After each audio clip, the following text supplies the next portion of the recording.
संकटरे आंचलिक दल शक्ति बढ़ाउची जातीय दल।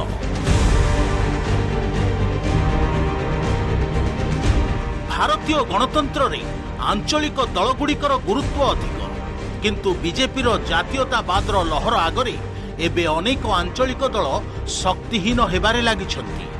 पश्चिमबंग एवं तामिलनाडु रे ताहार प्रतिफलन देखिबाकू मिलिछि।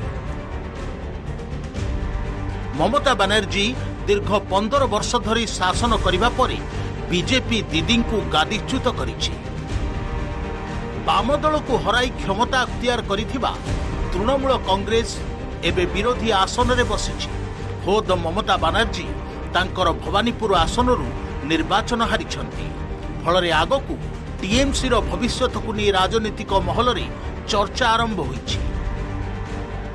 सेहीपरि दिवंगत नेता करुणानिधि दल डीएमके तामिलनाडु रे एथर पराजित होइछि। मुख्यमंत्री आसन रे बसिथिबा एमके स्टालिन निजे निर्वाचन हारिछंती।